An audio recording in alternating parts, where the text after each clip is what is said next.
ప్రభువైన యేసుక్రీస్తు ప్రశస్త నామములో విశ్వాస వాక్కు అనే కార్యక్రమాన్ని వీక్షించుచున్నటువంటి మా ప్రియ బిడ్డలైన మీకందరికీ కూడా హృదయపూర్వకమైన ప్రేమ వందనాలు. ఎలా ఉన్నారు? బాగున్నారా? మీరు బాగుండాలని తప్పక మనదిన ప్రార్థనలు మిమ్మల్ని జ్ఞాపకం చేసుకుంటూ ఉన్నాం.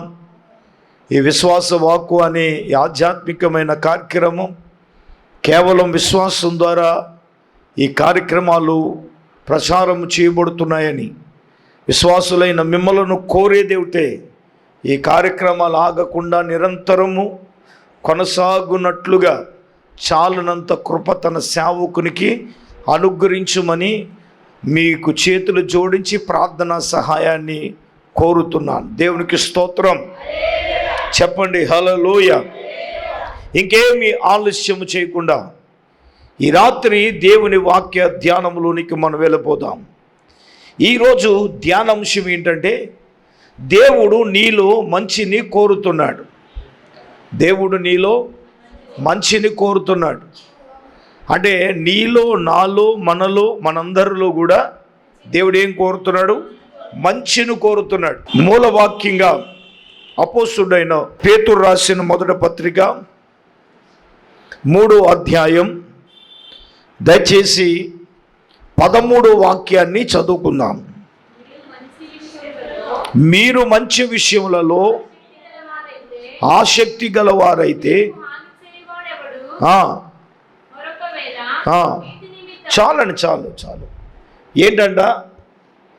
మీరు మంచి విషయాలలో ఆసక్తి గలవారైతే మీకు హాని చెయ్యగలిగిన వాడు ఎవడు? మనము మంచి విషయాలలో ఆసక్తి కలిగి ఉంటేనంట మనకు హాని చేసేవాడు ఎవడో లేడు. ఇప్పుడు దేవుడు నీలో, నాలో, మనలో మంచిని కోరుకుంటున్నాడు కదా. అంటే మంచిది అంటే ఏ విషయములో మనము మంచిని మీద ఆసక్తి కలిగి ఉండాలి అనే దాన్ని మనము ధ్యానం చేద్దాం. అసలు ఈ వాక్యాన్ని ధ్యానిస్తున్నప్పుడు మనం మంచిలో కాదు అర్థమైపోతుంది. ఆ విషయంలో మనం మంచిగా ఉన్నామా లేమా అనేది మనకు అర్థమైపోద్ది. నేటి సమాజంలో కావలసింది, సపోజ్ ఇప్పుడు మార్కెట్కి వెళ్తాం, ఒక కూరగాయల షాపుకి వెళ్తాం. కూరగాయల షాపుకి వెళ్ళి పలానా బీరకాయలు ఇవ్వయా అని మనం అడుగుతామా? కాదు కదా. మనం వెళ్ళి ఏం చేద్దాం? కొనేది 1/2 కేజీ అయితే 10 కేజీలకి వెలుగుతాంగా మనం. అంటే ఏడతాంగా 10 కేజీ అంటే కొనే వస్తువుని మనం మంచి తీసుకుంటాం, చెడ్డ ఏం తీసుకోంగా. ఏమండి, భౌతికమైన విషయాలలో ఒక వస్తువు కొన్నా ఏమి కొన్నా మనము మంచిదే చూసే కొంటాం. నాలాంటి అమాయకుడు ఎవడో ఏదైతే అది అట్టుకొచ్చేస్తాడు దేవుని స్తోత్రం అని అనుకోకండి. నేను ఏరే పట్టుకొస్తాను దేవుని స్తోత్రం. ఈ వయసు వచ్చినా మా పిల్లలు ఏం తెచ్చినా మా పాస్టర్కి నచ్చదు. నేనే తేవాలి దేవుని స్తోత్రం కదండి. భౌతికమైన విషయాలలో మనము మంచిని కోరుకుంటుంటే దేవుడు మన నుండి మంచిని కోరుకోవడం, మంచిని ఆశించడంలో తప్పే ఉంది. మనం మంచిగా ఉండాలి కదా. ఆత్మీయమైన జీవితంలో మన మనసును కలిగి ఉండాలి కదా. దేవుడు కోరుకునేదే, దేవుడు ప్రతి ఒక్కరిలో ఆశించేది అదే. ఇక్కడ ఏమంటున్నాడు? మీరు మంచి విషయములలో ఆసక్తి గలవారైతే మీకు హాని చేసేవాడు ఎవడండి? దేని మీద ఉండాలి? మనకి మంచి విషయాల మీద ఆసక్తి కలిగి ఉండాలి. మొట్టమొదటిగా నేను చెప్తున్నాను, మనము ఏ విషయములు అంటే నెంబర్ 1 మంచి నమ్మకత్వాన్ని కలిగి ఉండాలి. చెప్పండి ఏంటి? అపోస్తుడైన పౌలు తీతు రాసిన పత్రిక 2వ అధ్యాయం 10వ వాక్యాన్ని చదువుతారా? 2వ అధ్యాయం 10వ వచనం.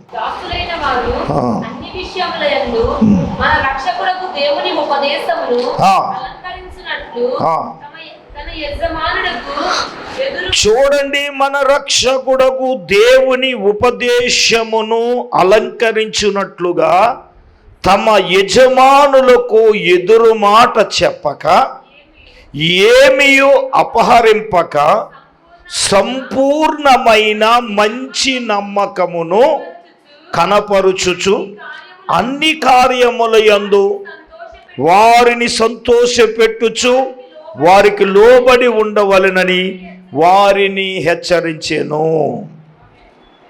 ఏంటంట?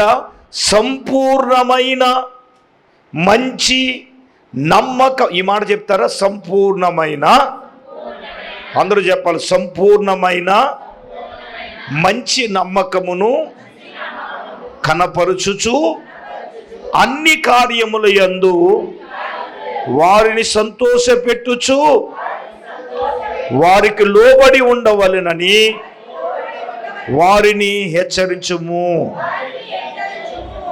దేవుని బిడ్డలారా, అపోస్తుడైన పౌలు గారు యవనస్తుడైనటువంటి తీతుకు చెప్తున్నాడు. అక్కడ అన్న మాట ఏంటంటే, మీరు మన రక్షకుడకు దేవుని ఉపదేశమును అలంకరించున్నట్లుగా. ఏంటంటే అలంకరించవలసింది మన జీవితంలో? దేవుని ఉపదేశాన్ని అలంకరించుకోవాలి. అది దాన్ని ఏమంటారో తెలుసా? అక్షయ అలంకారం. అది వదిలేసి అన్ని అలంకారాలు అమ్మోరులాగా దిగేస్తాం మనం. క్రైస్తవులు దేవుని బిడ్డలనే వారికి తగుమాస్త్రపు అలంకరణ. నీకు ఉండవలసింది వెలపటి అలంకారము, నీకు అలంకారంగా ఉండొద్దు అన్నాడు. మరి ఏంటి అనంటే, ఇక్కడ ఉపదేశమును మనం ఏం చేయాలి? అలంకారం ఉందా? ఉపదేశం. సరే, మన అంశం ఏంటి? మనలో మంచి ఉండాలి కదా. ఏంటయ్యా అంటే సంపూర్ణమైన మంచి నమ్మకం. చెప్పండి ఏంటమ్మా? అంటే చెడ్డ నమ్మకం ఉంటుందా? నాకు ఇటువంటి ఆలోచనలు వస్తూ ఉంటాయి. మంచి ఉంటే మంచి నమ్మకం, చెడ్డ నమ్మకం ఉంటుందా? మీరు అడగొచ్చు, మంచి నమ్మకం అంటే ఏంటి, చెడ్డ నమ్మకం ఏంటి? మంచి నమ్మకం ఏంటంటే, వాళ్ళని మంచి నమ్మకంలో ఉండేవాడు క్వాలిటీ ఏంటంటే, అన్ని కార్యముల యందు దేవుణ్ణి సంతోషపెడతాడు. 2, మంచి నమ్మకంలో ఉండేవాడికి లోబడతాడు. 2 పాయింట్లు ఏంటి చెప్పండి? మంచి నమ్మకంలో ఉండేవాడు క్వాలిటీ ఏంటి? అమ్మా, ఎవరిని సంతోషపెడతాడు? మనుషుల్ని కాదు. అన్ని విషయాలలో, అన్ని కార్యాలలో మనము దేవునిని సంతోషపరిచే వరంగా ఉండాలి. నీ ద్వారా దేవుడు సంతోషపడుతున్నాడా? నీవు చేసే పని ద్వారా దేవుడు సంతోషపడుతున్నాడా? మంచి నమ్మకమైన వాడిలో ఉండే క్వాలిటీ ఏంటంటే, మనుషులను సంతోషపరచాలని కాదు, దేవుణ్ణి సంతోషపెట్టాలని. ఈ రోజున దానికి దేవుని సంతోషం కాదు. సేవకులు కూడా ఎలాగున్నారంటే, విశ్వాసులు సంతోషపడితే చాలు, వాళ్ళు సంతోషపడేట్టుగా వాక్యం చెప్తే చాలు, వాళ్ళను పొగిడేలాగా పొగడాలి. ఇవిడేమో ఉప్పు తప్పిపోయిపోయి మొఖం మీద అని నవ్వుతూ ఎంతో ఆనందపడుతూ. హలో, ఇటువంటి తాత్కాలికమైన ఆనందాన్ని, సంతోషాన్ని బట్టి ప్రభు ఆనందించడం. ఏమండి, ప్రభు నీ యందు ఆనందించాలి, నీ యందు సంతోషించాలి అంటే ఆయన సంతోషించేటట్లుగా మనం ఉండాలి. ఏమండి, సంపూర్ణమైన మంచి నమ్మకం అంటే, అహరోను, మిరియాము, మోషే గారిని కూసు దేశ స్త్రీని పెళ్లి చేసుకోమన్నాడు. వెళ్ళాడు. చేసుకుంటే వాళ్ళక్క అన్నగారులు అంటున్నాడు, మోషే గారితోనైనా దేవుడు మాట్లాడేది, మాతో మాట్లాడ్డా?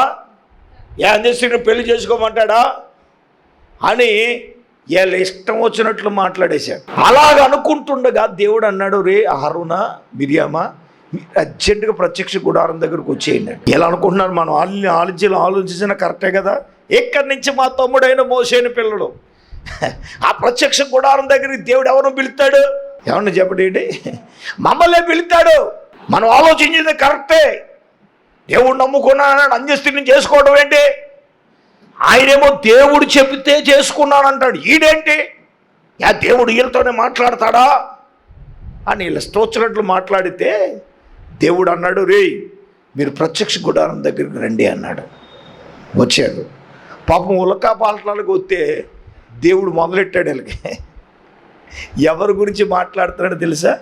సంపూర్ణమైన మంచి నమ్మకంతో ఉన్న తన తమ్ముడైన మోషేను గురించి దేవుడు ఎవరితో మాట్లాడుతున్నాడంటే వాళ్ళ అన్నయ్య అయిన అహరోనుతోనూ మిరియాముతోనూ అక్క అయిన మిరియాముతో మాట్లాడుతున్నాడు. ఏమని మాట్లాడుతున్నాడు అనంటే, నా ఇల్లంతటిలో మోషే ఎవరు? నా ఇల్లంతటిలో నా మోషే నమ్మకమైన వాడు. నేను అతనితో ముఖాముఖిగా నేనేం చేశాను? మాట్లాడాను. మాటగా ఉసికి నేను దేవుణ్ణి నమ్మేశాను. నువ్వు దేవుణ్ణి నమ్మటం కాదు, దేవుడు నిన్ను నమ్మాలి. అది అసలు పాయింట్ అబ్బాయి. అలాగంటే నమ్మేసే వాళ్ళు చాలా మంది ఉన్నారు. వెళ్ళేవాడు నమ్ముకున్నా ఇలా పెట్టుకుపోతాడు దండం.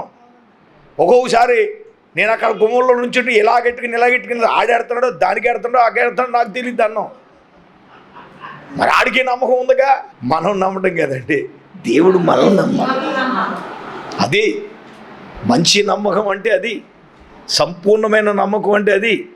రెండోది ఏంటంటే, అక్కడ ఒకటి దేవుని సంతోషం పెట్టాలి, రెండు దేవునికి లోబడాలి, వాక్యానికి లోబడాలి, సేవకునికి లోబడాలి, వాక్యానుసారంగా నడవాలి, వాక్యానుసారంగా జీవించడానికి లోబడాలి మనం.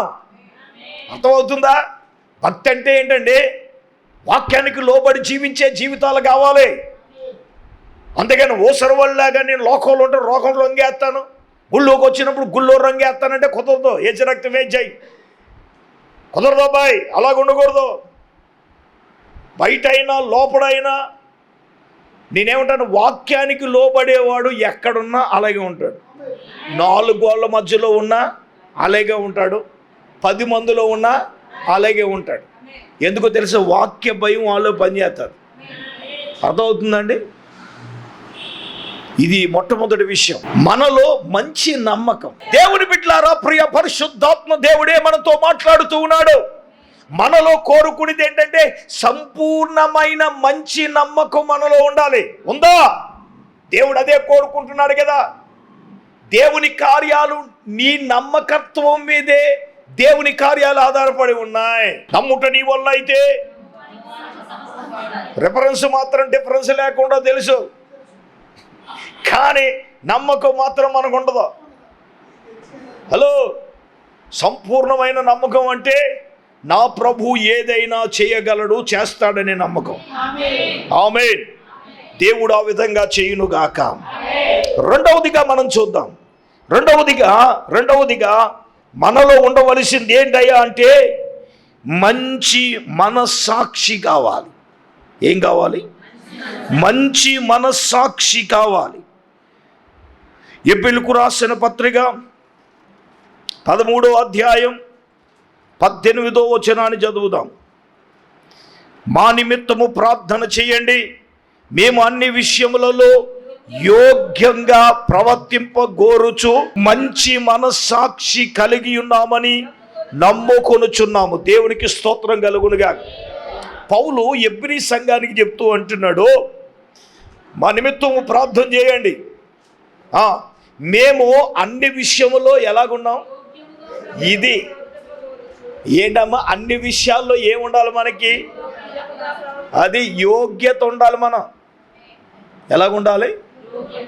అన్నిట్లో ఎలాగుండాలి? దేవుని నమ్ముకున్నాము అన్నట్లుగా మనము యోగ్యులుగా ఉండాలి. యోగ్యత కావాలి. అందుకే నేను బల్ల ఇచ్చినప్పుడు మీలో ఎవడో కూడా అయోగ్యంగా ప్రభు బల్ల తీసుకోకూడదని చెప్పేది అదే. అంటే అన్ని విషయాలలో యోగ్యత కావాలి కదా. ఒక ఉద్యోగానికి కావాలంటే ఎవడ పడితాడు వెళ్ళిపోవడానికి కాదు, అడికి కొన్ని యోగ్యతలు ఉండాలి. ఓ మాట చెప్పనా, యోగ్యత అంటే యోగ్యమైన ప్రవక్తన అనే దాని మీద కూడా ఉంటుంది. దాన్ని ఎంక్వైరీ చేస్తారు, ఇది ఎటువంటి క్యాండిడేట్ తేడా క్యాండిడేట్ ఏంటని. యోగ్యమైన ప్రవర్తన బట్టి కూడా కొన్ని మంచి మార్కులు ఉంటాయి. అంతేందుకు పరీక్షల్లో కూడా వేసే 5 మార్కులు ఒక 10 మార్కులు ఉంటాయి. మన గుడ్ క్యారెక్టర్ని బట్టి మన ప్రవర్తన బట్టి వేసే మార్కులు కూడా ఉంటాయి. వాళ్ళే కాదు, దేవుడు కూడా వేస్తాడు. మనము దేవుని దగ్గర యోగ్యమైన మనస్సు కావాలి. నేను చెప్పొచ్చు, చాలా విషయాలు చెప్పొచ్చు. అయితే ఇక్కడ పౌలు ఏమంటున్నాడంటే, నేను అన్ని విషయంలో ఎలాగున్నాను? యోగ్యంగా.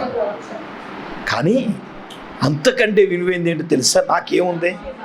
మంచి మనస్సాక్షి. చెప్పండి ఏంటి చెప్పాలి? ఏ ఉండాలి మనకి? మంచి మనస్సాక్షి ఉండాలి మనకి. దేవుని ఎదుట ఏ ఉండాలండి?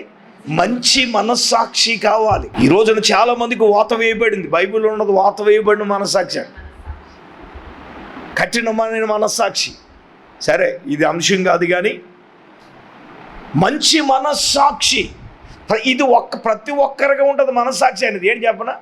నువ్వు మాట మాట్లాడుతున్నావు, నాకు మనస్సాక్షి చెప్తుంది అది తప్ప రైటా, మంచిదా చెడ్డదా, ఇంకా డెప్త్కి వెళ్ళిపోతుంది. అలాగైతే దేవునిస్తాం. ఏమన్నా మనస్సాక్షి తెలీదా? మనం ఎక్కడికి వెళ్తున్నామో తెలీదా? మనం చేసేదేదో తెలీదండి. మన మనస్సాక్షి మన మీద చెడ్డ చేస్తేనంట నేరారోపణ చేస్తుందట. ఏం చేస్తుంది? నేరారోపణ చేస్తాదంట. ప్రతి ఒక్కరికి కూడా మనస్సాక్షి ఉంటుంది. ఏమంటే ప్రభువుని ఎరక్క ముందు మన మనస్సాక్షి ఎట్లా పడితే అట్లాగా ఉంది. కానీ ఎపిలకు రాసిన పత్రిక 9వ అధ్యాయం 14 వచనం మనం చూస్తే ఏమండి, మనమంట చదవండి. తన్ను తాను దేవునికి నిర్దోషినిగా నిర్జీవ క్రియలను విడిచి, ఓకే చూడండి, మన మనస్సాక్షిని ఎంతో ఎక్కువగా యేసయ్య రక్తము శుద్ధి చేసింది. చప్పట్లు కొట్టండి గట్టిగా. అమ్మా, మన మనస్సాక్షిని యేసు క్రీస్తు యొక్క రక్తం ఏం చేసిందండి? శుద్ధి చేసింది కదా, కడిగింది కదా, పవిత్రులుగా పరిశుద్ధులుగా చేసింది కదా. ఇప్పుడు చెప్పండి, దేవుడు కోరుకునేది వాత వేయబడిన మనస్సాక్షిని కోరుకుంటున్నాడా, దోషారోపణ చేసే మనస్సాక్షిని కోరుకుంటున్నాడంటే నీలో, నాలో, మనలో మంచి మనస్సాక్షి. మంచి మనస్సాక్షి ఉంటే నువ్వు తప్పు ఎలా చేస్తావు అబ్బాయి? మంచి మనస్సాక్షి ఉన్నప్పుడు కట్టుకున్న భార్య నువ్వు ఎలా మోసం చేస్తావు అబ్బాయి? మంచి మనస్సాక్షి ఉంటే పిల్లలు తల్లిదండ్రులను ఎలా మోసం చేయగలరు? కోటి ఆశలతో తల్లిదండ్రులకి నాకు చదువు లేకపోయినా నా పిల్లలకు ఆ గతి పట్టకూడదని, తండ్రికి సరైన వస్త్రాలు లేకపోయినా నా పిల్లలకి సరైన వస్త్రాలు ఉండాలి, సమాజంలో నా పిల్లలు ఇంకొకరు చేత వెక్కిరించే విధంగా ఉండకూడదనేదే తల్లిదండ్రుల ఆశ కదనన్నా. ఈరోజు ఆ ఆశయాలతో బిడ్డల కోసం తల్లిదండ్రులు ప్రాకులాడుతూ ఉంటే, పిల్లలారా మీ తల్లిదండ్రులు ఎడల మంచి మనస్సాక్షి కలిగి ఉన్నారా? మంచి మనస్సాక్షితో జీవిస్తున్నారా? ఈరోజు మంచి మనస్సాక్షి లేనివాడు, నేను రీసెంట్గా ఒక వీడియో నేను చూడలేకపోయినా, ఒక పెద్ద ఆయన కన్న తల్లిని కొడుతున్నాడు డబ్బులు లాగి. నిజంగా నేను చూడలేకపోయి సకల్లోనే ఆపేశాను. కొడుతూ ఉంటే తల్లి పడిపోతూ ఉంది. పోనీ డబ్బులు లాక్కున్న తర్వాత అయినా కొడుతూ మానుతాడంటే ఎగిరి తన్నాడండి. నిజంగా చెల్లించిపోయాను. మనస్సాక్షి ఉన్నవాడు తల్లిని అలా చేయగలడా? పిల్లలారా, నేను కోరుతున్నాను, నువ్వు మంచి మనస్సాక్షిని నీ తండ్రి ఎడల నీవు కలిగి ఉన్నావా? ముందు నువ్వు దేవుని ఎడల కలిగి ఉన్నావా? టీవీ ముందు కూర్చొని వాక్యం వింటున్నా పిల్లలారా, దేవుడు మీతో మాట్లాడుతూ ఉన్నాడు. కాలేజీలకు పంపించేది మీ ఇష్టానుసారంగా మీరు తిరగడానికి కాదు. మంచి మనస్సాక్షితో మీకు ఒక భవిష్యత్తు ఉందని ఎరిగి దాని మీద మీరు గురిపెట్టి ఉన్నత ఆశయాల వైపు నువ్వు నడవడానికి ఒక మంచి మనస్సాక్షితో నువ్వు వెళ్ళాలి అని ఒక దైవజనుడు గారు 2 చేతులు జోడించి నేను ప్రేమపూర్వకంగా మిమ్మల్ని కోరుతున్నాను. యవన పిల్లలే కాదు, ఇక్కడ ఉంటున్న మనం కూడా ప్రతి భార్య భర్త ఎడల మంచి మనస్సాక్షి కలిగిన వ్యక్తిగా ఉండాలి. ప్రతి భర్త తన భార్య ఎడల కూడా మంచి, నేను బ్యాలెన్స్ చేసి మాట్లాడుతున్నాను. కొంతమంది భార్యలను భర్తలు చాలా హీనంగా చూస్తారు, ఒక పని మనిషిలా చూస్తారు. ఒక స్లేవ్ అంటే ఏంటో తెలుసా? బానిస. కొట్టినా పడి ఉండాలి, తిట్టినా పడి ఉండాలి. కానీ అది లేచి వండకపోతే వీడికి ముద్ద ఉండదు వీడికి. మళ్ళీ దానికి డిమాండ్. ఇంట్లో ఏమున్నాయో లేవో ఏమి లేకపోతే ఏం చేస్తుందిరా? నూనె లేకపోతే నీళ్ళు వేసి వండుతుందా? తేకపోతే ఎక్కడి నుంచి తెస్తుంది? తేకపోతే ఎలా వండుతుంది? ఒక మనస్సాక్షి ఉండాలిగా. మళ్ళీ ఈయనకి అన్నీ ఒట్టరంగా ఉండాలి, మసాలా ఒట్టరంగా ఉండాలి, నూనె ఒట్టరంగా ఉండాలి, వంటలు ఒట్టరంగా ఉండాలి, తినడానికి కూడా రుచి ఒట్టరంగా ఉండాలి. అన్నీ ఒట్టరంగా ఉండాలంటే అన్నీ ఉండాలిగా. ఈ రోజున దేవుడు మాట్లాడుతున్నాడు. ఎంచుకున్న అమ్మకి ఏదైనా కానీ బండి అక్కడికి పోతుంది. దేవునికి స్తోత్రం. పరిశుద్ధాత్మ దేవుడు నడిపిస్తున్నాడు. ఇది అవసరమని. హల్లెలూయా. ఒకడు మొన్న మిడ్-నైట్ ఫోన్ చేసాడు, ప్రసంగం చూస్తాను. దేవునికి స్తోత్రం. ఆడంటున్నాడు మా ఆవిడ కోసం బాగా చెప్పాడు అంటున్నాడు. ఆడి అన్నాల నుంచి చెప్పలేకపోతున్నాడంట. ఏమంటే నిజమే కదా. దేవుని ఎదుటే మంచి మనస్సాక్షి అంటే పిల్లల తల్లిదండ్రి ఎడల మంచి మనస్సాక్షి ఉండాలి. ఇప్పుడు దేవుడు మన నుండి కోరుకునేది ఏంటంటే నువ్వు మంచి మనస్సాక్షితో. మనస్సాక్షి ఉన్నప్పుడు అది నీ మీద దోషారోపణ చేస్తుంది. అది నువ్వు ఏం చెయ్యాలన్నా చేసేదైనా ఏదైనా మంచి మనస్సాక్షితో మనం ఉండాలని దేవుడు కోరుకుంటున్నాడు. మూడవదిగా మంచి ప్రవర్తన. అపోస్తుడైన పేతురు రాసిన మొదటి పత్రిక 2వ అధ్యాయం 12వ వాక్యాన్ని చదవండి. పేతురు రాసిన మొదటి పత్రిక 2వ అధ్యాయం 12వ వచనం. అన్యజనులను మిమ్ములను ఏ విషయములలో దుర్మార్గులను దూషించుతురో ఆ విషయములో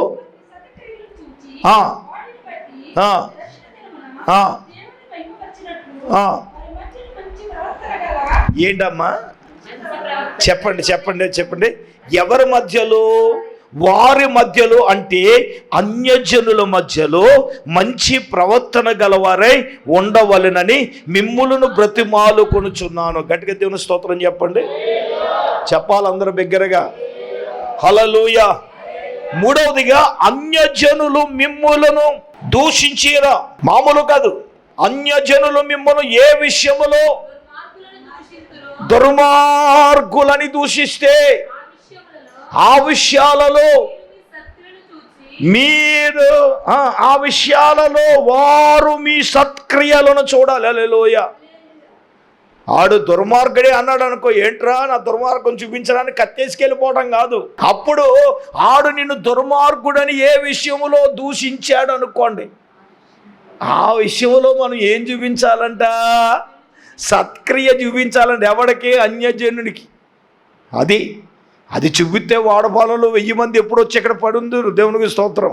సత్క్రియ చూపించాలి. చూచి వాటిని బట్టి దర్శన దినమందు దేవునిని మహిమపరచునట్లు వారి మధ్యలో నీవు ఏముండాలి? ఇది నాకు కావలసిన పాయింట్. ఏముండాలి మనలో? చెప్పండి, ఏముండాలండి? మంచి ప్రవర్తన ఉందా మనలోని? ఒకప్పుడు ఎన్నో చేసేవాళ్ళు. దేవుని ఎరక్క ముందు నోరు ఇప్పితే అన్ని అబద్ధాలే, అన్ని సంస్కృతమే, అంటే బూతులు. ఒకప్పుడు ఎవరో కోప్పడేవాళ్ళు చాలా ఉండేవి. ఇదంతా ఎప్పుడు అబ్బాయి? ఇప్పుడు దేవుని నమ్మావుగా. ఇప్పుడు నేను చెప్తాను ఒకసారి. ఈ మున్సిపాలిటీ ట్యాపులు ఉంటాయి కదా, అప్పుడు ఏదో మున్సిపాలిటీలను ఇప్పుడు మన ఇంటింటికి వచ్చేసిన ట్యాపులు. అప్పుడు అలా ఉండేది కాదు. ఒక వీధికి ఒకే ట్యాపు, ఎలా లైన్లో ఉండి వరుసగా పట్టుకోవాలి వంతులని. ఈ లోపల ఒక అంజురాలు 10 బిందులు అక్కడ ఎట్టింది. అయ్యే వరకు ఎవరో పట్టకూడదు. ఈవిడ మొత్తం బిందటికి నిండిపోయి ఇంకెప్పటికి రావట్లేదు. ఓ బకెట్ ఎట్టింది, నిండిపోయింది, నీరు కారిపోతుంది. ఈ లోపల క్రైస్తవురాలు ఏం చేసిందంటే నీళ్ళు అనవసరంగా పోతున్నాయి అని చెప్పి ఆవిడ బిందుతో పట్టుకుంది. ఇంకా ఆవిడ వచ్చిందనమాట. ఈవిడి వచ్చి తిట్టిందండి. మరి మామూలుగా తిట్టలేదు క్రైస్తవురాలు. పోనీ ఆవిడ తిడుతుందని ఈ క్రైస్తవురాలు కచ్చా పోసేసి తిట్టట్లేదు.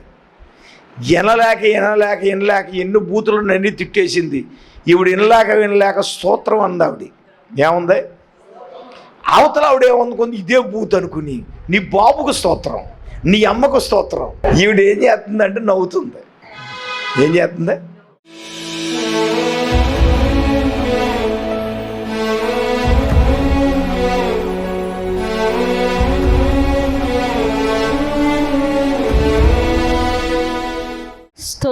స్తోత్రం. పరిశుద్ధుడైన తండ్రి, మహోన్నతుడా, నీకు వందనాలు ప్రభువా.